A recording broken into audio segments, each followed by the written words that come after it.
جس کی بھی عقل صحیح ہوگی نا وہ کہے گا یار جو آپ سے زیادہ فنٹر ہے نا اس سے آگے نکلنے کی کوشش بولو نہیں کرو. تو اللہ نے انسان کو جتنی بھی صلاحیتیں دی ہیں کوئی بھی صلاحیت لامحدود نہیں ہے. ہر آنکھ ایک حد تک دیکھ سکتی ہے, اس سے آگے نہیں دیکھے گی. کان ایک حد تک سن سکتے ہیں, اس سے آگے نہیں سنیں گے. ٹانگیں ایک حد تک چل سکتی ہے. ڈاکٹر نے آپ کو کہا آدھا گھنٹہ واکنگ, 1 گھنٹہ, 1 ڈیڑھ 2 گھنٹے کر لو گے, اس کے بعد ڈاکٹر صاحب سے بولو گے یہ اسٹیل کی ٹانگیں نہیں ہیں, وہ 2 گھنٹے ہو گئے بہت ہو گیا.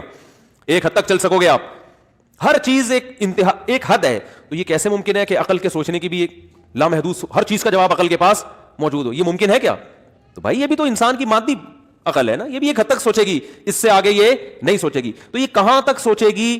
جہاں اس سے بڑی عقل آ جائے گی تو عقل پھر اس سے آگے سوچنا بند, کہ بھائی ہم سے بھی زیادہ ذہین ہے کوئی, تو جو وہ کہہ رہا ہے تو پھر اپنی عقل کو اس کے ماتحت بنا دو. اور یہ ہم دن رات یہ کرتے ہیں. مثال کے طور پر آپ کو کوئی بیماری ہوئی, اب آپ کا خیال یہ تھا کہ آپ کی ریسرچ یہ تھی کہ تحقیق آپ کی یہ تھی, آپ کی عقل یہ کہتی ہے اس بیماری میں یہ والا قہوہ پینا چاہیے, یہ والا جو شاندہ پینا چاہیے, یہ والی اینٹی بایوٹک کھانی چاہیے. لیکن آپ نے جو میڈیکل سائنس کے بڑے بڑے ڈاکٹر تھے ان سب سے رابطہ کیا, انہوں نے کہا کہ اس وقت آپ کے لیے کوئی بھی اینٹی بایوٹک یہ شدید نقصان دہ ہو سکتی ہے. ایک مثال دے رہا ہوں. تو آپ فوراً کیا کرو گے؟ ان کی بات کو بلا دلیل مان لو گے. آپ بولو گے بھائی ہم سے زیادہ پڑھے لکھے ہیں, اس پہ دلیل بھی نہیں مانگو گے آپ ان سے. اور ہو سکتا ہے وہ دلیل دیں مگر وہ دلیل آپ کی سمجھ میں نہ آئے, یہ بھی ممکن ہے. ہم صبح شام لیبارٹریوں سے ٹیسٹ کروا رہے ہوتے ہیں, کرونا کی علامتیں نہیں ہوتی. مجھے جب کرونا ہوا تھا تو میرے علامتیں نہیں تھیں, میں نے ٹیسٹ کروایا تو کرونا پازیٹیو آیا. میں نے ڈاکٹر سے کہا وہ سونگنے مونگنے کی علامتیں کوئی نظر نہیں آئی. انہوں نے کہا یہ لازمی نہیں ہے, ٹھیک ہے نا, جو رپورٹ ہے یہ 100% کیا ہے, یہ درست ہے. تو مان لیا نا, عقل مانے نہ مانے, ہم بھائی وہ زیادہ پڑھے لکھے ہیں ان کو زیادہ پتہ ہے. ساری علامتیں نہیں, کچھ علامتیں ظاہر بھی ہوئی تھیں, ٹھیک ہے نا. اب آپ ایسا نہ ہو کہ لوگ بولیں گے یہ ایسی رپورٹ ہی غلط تھی. تو یہ انسان کی فطرت ہے اور بالکل صحیح ہے کہ وہ اپنے سے زیادہ کسی فیلڈ میں ماہر کے سامنے ہتھیار ڈال دیتا ہے, اور اسی میں اس کی خیر ہے, ڈال دینا چاہیے. تو جب آپ سے اوپر کی کوئی عقل آئے گی جو آپ سے بھی زیادہ ذہین ہے, تو پھر آپ اپنی عقل کو اس سے آگے لے جانے کی کوشش نہیں کرو گے, اس سے پیچھے پیچھے رہو گے آپ. تو عقل یہ کہتی ہے کہ اس کائنات کو کسی نے بنایا ہے, یہ تو ہماری عقل کے دائرے میں یہ چیز آتی ہے. میں نے خربوزے کی مثال دی, انسان کی, بھائی یہ سارے کام خود بخود نہیں ہو سکتے. یہاں آپ نے عقل استعمال کرنی ہے. خدا کا وجود عقل استعمال کیے بغیر سمجھ میں نہیں آئے گا. تبھی قرآن جگہ جگہ عقل مندوں کو خطاب کرتا ہے. آپ کہہ سکتے ہو کہ اتنے بڑے بڑے سائنٹسٹ میں کیا کھوپڑی نہیں تھی؟ انہوں نے کیوں انکار کیا خدا کا؟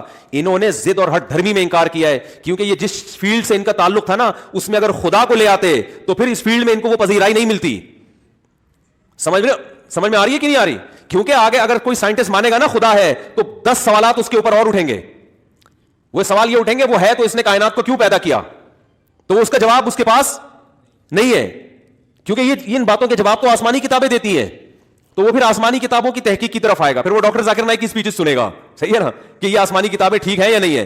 پھر جب وہ آسمانی کتابوں پہ ریسرچ کر کے آئے گا کہ 4 کتابیں اور ان میں برحق کتاب قرآن ہے, تو وہ پھر کس قرآن کی طرف آئے گا. پھر جب قرآن کی طرف آئے گا تو اس کو اسلام کو ماننا پڑے گا, پھر علماء کو ماننا پڑے گا. تو وہ پورا ایک ہر چیز ایک دوسرے سے کیا ہے, جڑی ہوئی ہے. تو وہ یہاں ہی یہی بحث ہی ختم کرنے کے لیے جڑ سے اس فلسفے کو ختم کر دیتے ہیں کہ یار خدا کو پہلے اپنی لیبارٹری سے نکالو, ٹھیک ہے نا, تاکہ ہم سائنٹسٹ ہیں تو سائنٹسٹ ہی رہے. دنیا ہمیں سائنس کے نام سے یاد رکھے, سائنسدانوں کے نام سے یاد رکھے, مذہب کی چھاپ ہمارے اوپر نہ لگے.